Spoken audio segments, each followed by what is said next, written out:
Whenever someone says, I have a 6-figure business, you don't actually know what that means unless you see their P&L. So I'm not trying to brag or say like, I am the richest and best business owner out there. That's not what this is about. But all I'm saying is that I wrote down in my journal, I'm going to make 100K in my business. And then I did it. Not on my timeline, but it did happen. Hi there, and welcome back to 6 Cents CEO. My name is Sam, and of course, I'll be your host today, as always. So if you are watching on YouTube, you've probably seen that I finally figured out the stupid neon sign issue. And if you watched last week's video, I apologize. I know the production quality of the video was not how it should be, but I think I finally figured out the lighting solution for now. And of course, if you're listening the audio version, you have no idea what I'm talking about, but that's okay. You should join us on YouTube, by the way. We have a great community there, and I enjoy recording these videos for y'all. We're like barely getting started with this episode, and I'm already rambling, so I'm gonna get back on track. Today, I wanna talk about how words are powerful. They're really like spells that can help us manifest our dream life when used correctly. And this is something that I've noticed throughout the years and my journey, that words are extremely powerful, whether they're spoken or written in a journal or used in other ways. And I might be a little bit biased because I've been a writer since I was 5 years old. Like when I was 5, I was sitting at my grandmother's table in the dining room, drawing pictures and making up stories to go with them. And I was writing the words that I knew how to write at the time, which was not that many because I was just a kid, but I knew the power of words even when I was that young. And throughout my life, I have used words to basically get everything I want. I'll give you a really great example. Whenever COVID hit for the very first time and the whole world was shutting down, I think I've told this story before on the podcast, by the way, so I will not give you the long version. I'll give you the short version of this story. But I wanted to work for myself. I wanted at the time to be a freelance writer. I wanted to have my own business. I didn't really want to get a job, but the whole world was shutting down. Everyone was losing their jobs, and I ended up living with my dad at the time. He had a 2-bedroom apartment, and we basically quarantined together for months. And I just remember in my family the fear that everybody had, and just the fear of uncertainty and just constant anxiety of not knowing what was going to happen during COVID, which is totally justified, but something in me just wanted to have hope. I wanted to believe that there was something better out there for me, even though we were living in a time where doom and gloom was the norm. So I started a gratitude journal, and I started making lists of everything I was grateful for. Every day I would make a list. And I started writing out my dreams and what I wanted to achieve. Even despite all the negativity in the world, I still found a way to channel positivity through words. And in doing that, I manifested this crazy opportunity. So literally everyone was losing their jobs at this point in time. Everyone was getting laid off. Companies were cutting their budgets. So much chaos was happening. But I got a job opportunity with a marketing agency in Miami to come work for them full time. And I just thought in that moment, I am so grateful that the universe has delivered this opportunity to me, because I can see that it's giving me something that I need in a time where a lot of other people don't have that. In a time when everyone was losing their jobs, I all of a sudden had a job offer, you know? And even though it wasn't a $5,000 a month freelance writing contract, I saw that opportunity as a way for me to get more experience and make more connections that I could then basically have as I decided to branch off and start my own business later on. Now, this is an important part of the story because I've always really wanted to have my own business. Ever since I was like maybe in college, like when I was first really trying to figure out what I wanted to do, I fell in love with blogging, and I actually did a lot of influencer campaigns back then, and I was getting paid by brands to post about their products and to write about their products on the blog. And in doing that, I discovered entrepreneurship and just the world of online business in general. And from there, I realized that this is something that I want to do in my life. I don't want to go work for a company long term. That's not my goal. I want to be an entrepreneur. I'm an entrepreneur in my heart and my soul. So fast forward back to the story I was telling about the pandemic, I knew that this job opportunity in Miami wasn't going to be a forever thing. I knew that that wasn't in game, but I saw it as an opportunity to basically like take a step towards what I actually was dreaming of. And it really was a miracle opportunity. So I knew it was the aligned choice in that moment. And so I took it, and the rest is history. A couple of years later, I started my business. I ended up working for myself full time. And yeah, that basically brings us to today. But I fully believe that I wouldn't have manifested that if I hadn't truly learned the power of words and found gratitude and hope in a time where it felt like there was none in the world around me. And so that brings me back to the power of words and how you can use it to change your life. So writing is powerful because it engages both your conscious and subconscious mind. When you write something down in your journal or you speak it out into the world in the form of an affirmation, you're taking the first step towards bringing that into your reality. Words carry energy, and when you write them down or when you speak them out into the universe, you are channeling that energy. And I actually did some research online before recording this episode because I wanted to share some stats to really exemplify the points I'm making. So if you go down into the description or the show notes, I'll share some links there. You can go check them out on your own time. But actually there's a Forbes article, or an article that was published on Forbes, that says people who very vividly describe or picture their goals are anywhere from 1.2 to 1.4 times more likely to successfully accomplish their goals. So this goes back to the power of visualization and actually believing that you are the type of person who can achieve that thing. When you truly believe in yourself, you'll be more likely to take those steps towards achieving that goal instead of self-sabotaging. And I have plenty of my own self-sabotage stories that I have probably shared on this show, but I could share plenty more. Like, there are so many times that I have started a fitness journey and then I've ended up self-sabotaging whenever I didn't see the weight coming off, or I didn't see my muscles growing enough, or when I didn't see the results I wanted to. And I've talked about this previously on the show, but I actually suffered from an eating disorder when I was in high school and college. And that gave me a very unhealthy body image, and I was just struggling a lot to love my body or really even love myself at the time. And that contributed to my self-sabotage because it gave me no self-confidence in myself in terms of being the type of person who would get super jacked or lose the weight or achieve the body goals that I had for myself. And I should probably actually make a whole episode about this because I could talk all day about this and how my body goals previously when I was growing up were very unrealistic and very unhealthy. And now that I'm in a healthier state of mind and have a much, much better self-image, I do have body goals. I do have goals I want to achieve through fitness and nutrition, but I can actually work towards achieving those in healthy ways. So instead of self-sabotaging and starving myself or doing other horrible things just to try to look prettier or to look skinnier,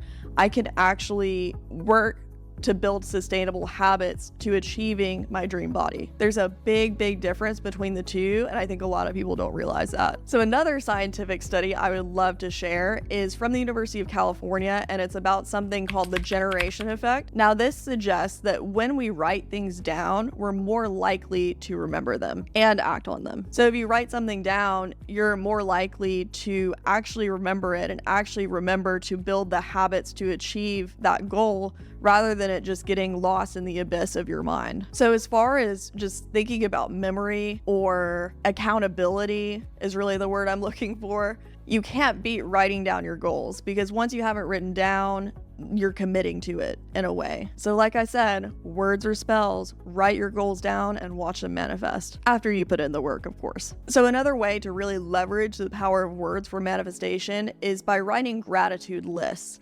Now, this goes back to the story I shared earlier where during the pandemic, I was writing gratitude lists, basically just the things I was grateful for. Like, I'm grateful for my healthy body. I'm grateful for my family. I'm grateful for the business that I'm manifesting. I'm grateful to have hope in this really dark time. These things are very powerful because they remind you of the positivity that is in your life and in the world around you and in the universe. Because whenever we get so stuck in a negative mindset or so stuck in fear or lack, it can be very challenging to see the positivity in the world unless we bring awareness to it through writing the gratitude list. So at the end of the day, you're not creating gratitude, You're not creating positivity by writing the gratitude list. You're really just bringing awareness to what's already there, even if it's in your subconscious mind and you don't actually realize it yet. And I've been thinking about this whole topic of positive mindset versus negative mindset lately, because my boyfriend has actually brought a lot of awareness to the fact that I can be a very negative person sometimes, or just thinking very negatively about situations, or always going to the worst case scenario. And one thing that I've realized about that is that being overly negative or constantly going to the worst case scenario or being in fear, that's a defense mechanism. That is a way to defend myself from the worst possible consequence that could happen from that situation. And I catch myself doing this all the time with little things, with really big, scary things as well. Like, I can't believe I'm sharing this example, but one example is like in the kitchen, I sometimes, if I'm cutting vegetables or chicken or something with one of those big, scary kitchen knives, sometimes I just like imagine a freak accident happening where the knife like goes through my head or something. I don't know. I know that sounds insane. So that's why I'm like, I can't believe I'm sharing this. But that's an example of my anxiety and my negative mindset in a way getting the best of me, because like that's something that wouldn't happen. It's more likely you accidentally cut your finger with the knife, right? But for some reason, my mind always goes to, oh my God, what could happen if I slip and fall like on top of this knife or something? I don't know. I know I'm just kind of a mess sometimes. So it's always something like that. Or in another situation, like let's say I get a really good opportunity from, working with a new client. I always think, oh my God, what if this goes wrong? Or what if this happens? Or what if that happens? And that anxiety is a lot to carry every day. It is crippling. And it's something that I've had to bring a lot of awareness around and actually do active work to calm down my mind whenever I'm getting those thoughts coming through my head. And I'll share some more stats down in the show notes that you can check out again on your own time. But there has been other research that's shown that gratitude could help you feel less stressed, have a more positive outlook on life, and overall just feel better in general. So I'm circling back to that gratitude topic because it's something that when I do it, it always reframes my mind for the better.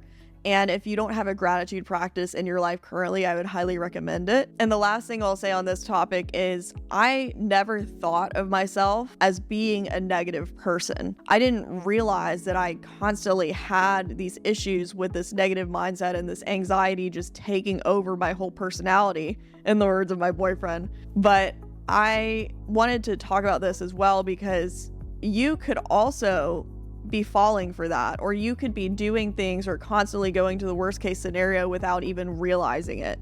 So I want you to really take some time this week and think about how your thoughts process whenever something happens, or whenever you get an opportunity, or whenever you're just doing something random like cutting vegetables in the kitchen. What does your mind instantly go to? And once you have awareness around potential negative thoughts that are coming through, you can actually work to mitigate those and basically block them and say, no, that's not real. That's just a fabrication of our mind, you know? So next I want to talk about affirmations. And if you haven't downloaded the affirmation workbook, I think it's called the 6 Cent CEO affirmation workbook. I shared it in one of my previous episodes, but I will link it down in the show notes as well if you want to check that out, because affirmations are powerful and they're a tool you can use to reprogram your subconscious mind. So whenever you are writing down a positive statement, positive meaning one that is phrased like I am instead of I am not. So an affirmation would be, for example, I am beautiful, I am smart, I am talented. An affirmation would not be I am not scared.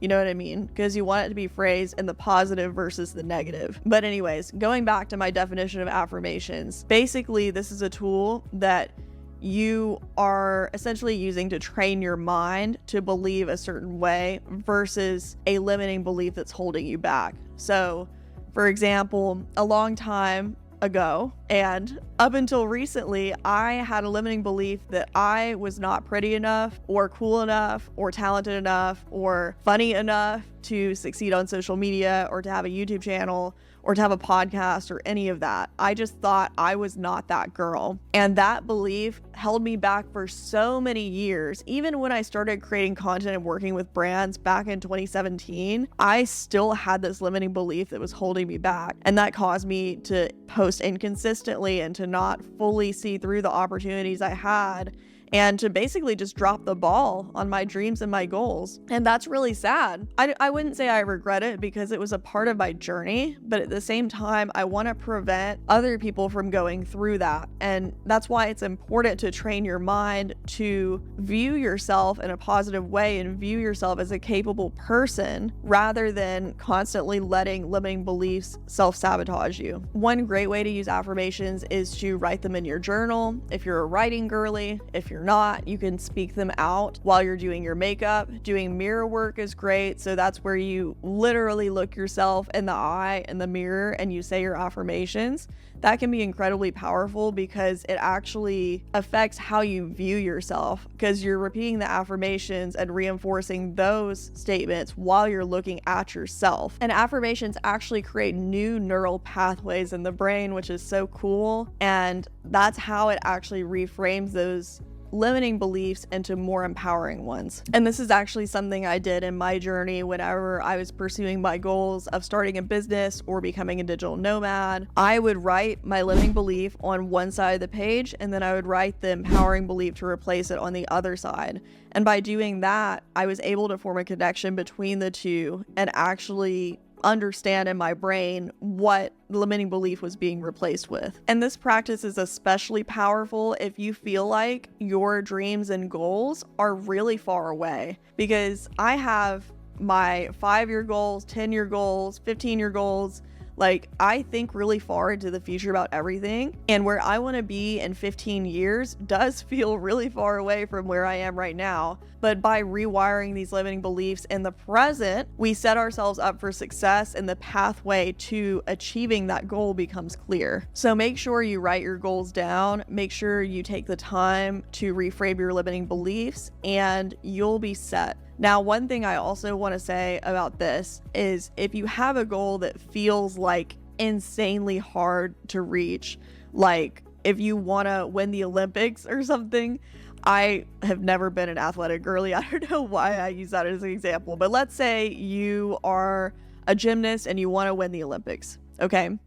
So what can help is to break down that goal into more manageable goals, like, I don't know, the different rounds that you have to qualify for to reach the Olympics, different training practices that you need to do. I sound so like illiterate in sports right now because I really am not a sporting person, but I'm just trying to help you understand this process. So maybe I should have used a different example, but basically you're just gonna break down all the parts that make up this big goal. So how many times are you training per week, per month? How many shows are you doing per year, or competitions, whatever they're called? Like, these are important things to understand about your goal and how you're going to get there. And when you break it down into manageable pieces, it all of a sudden doesn't seem so scary, right? Because one of your pieces might be, oh, I need to show up to practice on Wednesday. Cool. That's all you have to do, because you've already broken down that big goal into smaller manageable chunks, right? So all you got to do is show up to practice on Wednesday, and that's one little thing that's checked off your list. So when you view it that way, all of a sudden it doesn't seem so big and scary, because you've just basically created a roadmap for how you're achieving that goal by taking action today or tomorrow or whenever the next practice is. And another thing too, I've talked about this in previous episodes, but I'm a big believer in collapsing time, which means that yes, it's important to set a timeline for your manifestation, but you also don't want to limit yourself to that timeline. So if you have a goal that feels really far away now, but maybe in a year you're like, wow, I'm actually a lot closer than I thought, don't think you have to stick to a 5-year timeline. Maybe you can actually achieve that goal in year 2, depending on how things are progressing, right? So always be willing and find ways to collapse time and achieve your goal faster if things are really building momentum. And sometimes you won't achieve your goal on the timeline that you set out. Like back in, I think it was 2020 or 2021, I have to read my journals again and check that, but I wrote in my journal, I am going to make $100,000 this year. And I did not make $100,000 that year. I got close, but I didn't make 100K like I wrote down in my journal. So instead of getting bummed out, I said, oh, I'm just going to make it up the next year. So the next year rolls around and I made a lot more than 100K because I was actually growing my business to 6 figures at that time. And I finally had my first 6-figure year, which was a huge deal to me because I was still in my mid-20s at the time. Just always remember you are on the universe's timeline and it may not align with your own. So always trust that it's working out in your favor. Always trust that if you take aligned action, you align your mindset with the person that you're becoming, who has all the things that you desire, that things will work out for you. Because if I had given up after I didn't make 100K, then I wouldn't be where I am today, having a 6-figure business that has been successful and getting lots of clients and serving lots of people and having an amazing team. And to be honest with you, whenever I talk about my 6-figure business, sometimes I feel reluctant to call it that because making 6 figures revenue is very different than 6 figures profit. And a lot of these online coaches or gurus will say, oh yeah, I have a 6-figure business and I'm rich and I have a private jet and I fly around everywhere. And the reality of most 6-figure businesses is definitely not that, because 6 figures also could mean 100K, or it could mean 500K, or it could mean 900K. Like whenever someone says I have a 6-figure business, you don't actually know what that means unless you see their P&L. So I'm not trying to brag or say I am the richest and best business owner out there. That's not what this is about. But all I'm saying is that I wrote down in my journal, I'm going to make 100K in my business. And then I did it. Not on my timeline, but it did happen. But revenue goals aside, my business has afforded me so much freedom to work for myself. I traveled the world last year. I went to Thailand and lived there for 4 months. I lived in Spain for 2 months. I met so many incredible people, and I'm not someone who has $1 million in the bank yet, but I am someone who feels like I live a very free, fulfilling, and just really juicy life. I feel like my life that I've lived is very full up till this point.